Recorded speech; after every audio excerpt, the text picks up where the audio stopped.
Hello everyone, greetings to one and all. In today's episode, we are going to discuss in detail about debugging jobs. In SAP, as a consultant, whether you are a developer or a functional, jobs is one of the common features that you come across during your SAP lifecycle. There can be certain scenarios where you are asked to inspect on a job. So, the debugging for a job is somewhat different, slightly different from the normal debugging method that we have learned so far. Before we jump onto this video, I request you all to get in touch with my previous videos so that you have a better understanding of the debugging process and your previous videos knowledge and skill that you have gained will be used here. So I advise you to follow my previous videos and then come back here. Now, in case of jobs, the command we use is jdbg. We have come across the command /h. We have also known that by placing the breakpoints, you can trigger a debugger tool. But this is the next level where you can trigger a debugger tool, that is jdbg. Now, how we use this command and how we debug a job can be learned through our hands-on video. Now, let me take you through the hands-on part. So here in today's episode, I have a very simple program. This program just displays the entries of the data. Okay, like this is the program, and in this program, all you can do is like, okay, I'll just execute the program and show the result once. It just displays the entries of a particular table. Okay, so let's not get into detail about the logic part of the program because that's not what we are interested in. We are only interested in debugging a job, right? Now, I have ensured by scheduling different ways, different programs of this. I mean, by scheduling through different mediums, I've ensured this same job is in different status like scheduled, released, active, cancelled, and finished. So I will take a new episode where I explain about jobs. For now, I'll quickly run through each of this status. Finished is a successfully finished job. Cancelled is cancelled job which can be cancelled for many reasons. Active job is the one that is actually running. Released job is something that's gonna run after a specific time. And scheduled job is scheduled, but it doesn't have a runtime as of now. So these are all the different five different jobs. Okay, I will explain in detail about each of the statuses in another episode. For now, let's just inspect how we can debug jobs. So in case if I want to debug any of this job, okay, all I have to do is place the cursor on the job which I want to inspect, go to your command bar, type jdbg and press enter. Now, as soon as you press enter, you can see in the bottom screen session 3 connected to debugger and your debugger screen pops up. Now, what is this debugger screen is about? This is the debugger screen with the immediate next step that happens when this particular job is triggered for breakpoint. Now, from here, you have to click on F7 or you have to click on this particular return button. Keep clicking on it and keep following the function and the program names here. Now, in another session, I have already shown you that this is the program name, right?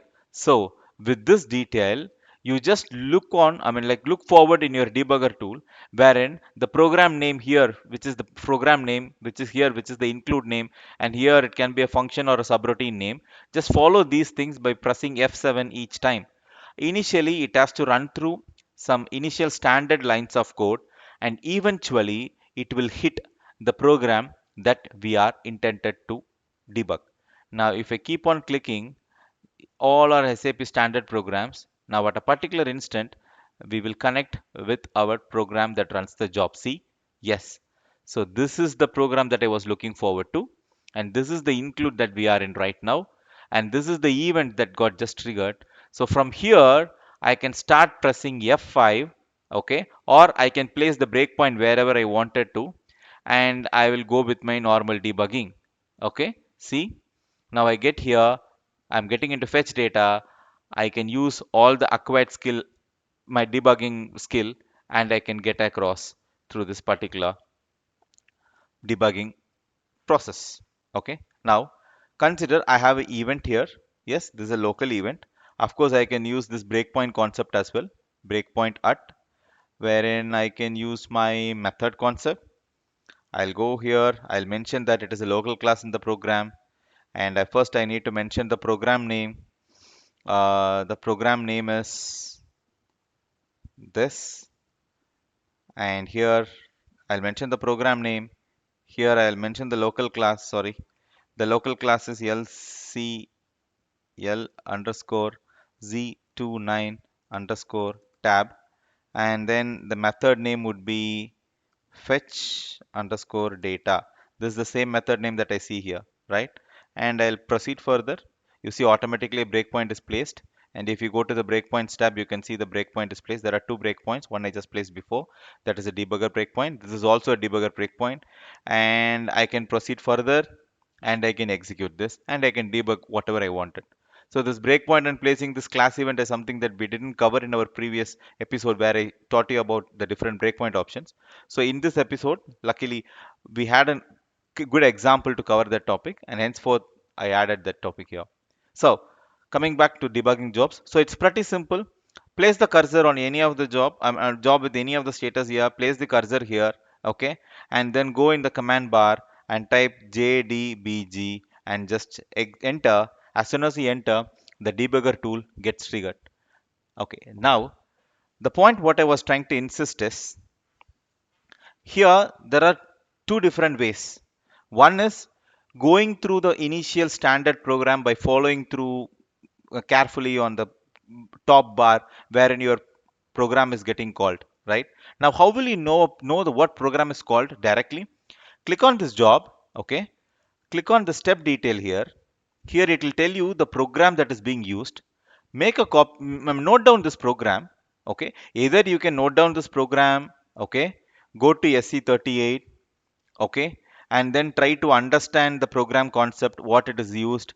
Now for example, here the program uses a subroutine or a program uses a local class, you can understand it. Here in this case it is using a local class, so you can mention that local class while debugging. For example, you can either start your debugging here, okay, with jdbg command and enter. Okay, see, this is one of the point that I wanted to convey. You cannot debug an active job.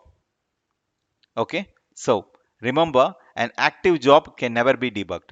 Okay, now let me apply this debugger on a finished job. Okay, it is getting triggered.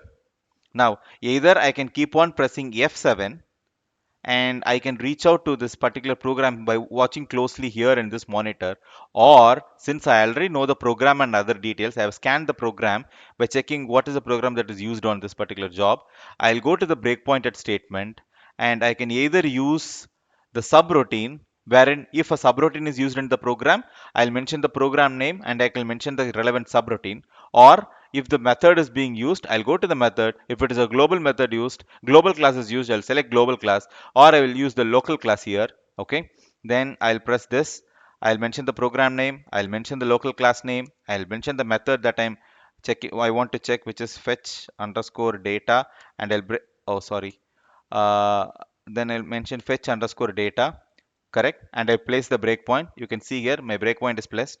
Now I don't want to keep on pressing F7. I can directly press F8, wherein my program directly goes and stops at that particular point.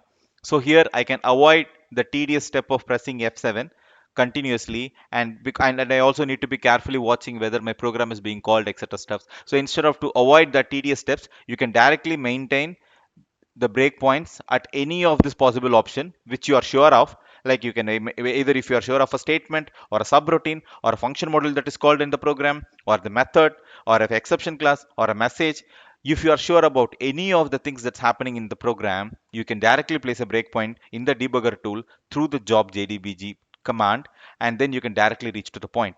So this, basically all your debugging knowledge that you have gained so far can help you in making your debugging process more efficient, right?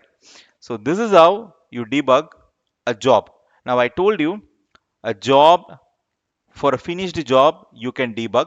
Yes, you can. It's not mandatory that you select this. You can simply place the cursor here and type the command here. Okay. So for a finished job, yes, you can debug. Okay. Now let's check what happens for a cancelled job. I just want to wait until this execution gets completed. Oh, sorry. Okay. Now I'll go to a cancelled job and I'll press JDBG and the debugger is getting triggered. Now we will also go to the other stuffs. We will also check for each of the job. Okay. I'll go to the scheduled job and I'll see if the debugger is triggering. I'll go to the scheduled job and I'll type JDBG. Okay, it is getting triggered as well. And these are all about the jobs and how we can efficiently look after the details of the jobs. I'll take on a different session. Okay. For now, my only intention is to cover the jobs. I mean, how to debug a jobs. Okay. So the whatever happens in the debugger tool is you should be already familiar by now based upon the previous videos. But how to bring this debugger tool, this is the third option that we have learned so far, right? So the first option was by placing a breakpoint. The second option was by using /h command, and the third option was using this JDBG. We have also seen how to trigger a debugger for a pop-up window in our previous video, but again the /h command is the one that's being used, right? So as I inspected through this, the active job alone cannot be debugged, remaining all jobs which are in different status are possible for debugging. So friends, I hope you have got a better idea on how to debug the jobs here. I will see you soon with more interesting videos on Debugger. Thank you for all your time. Peace and blessings to everyone.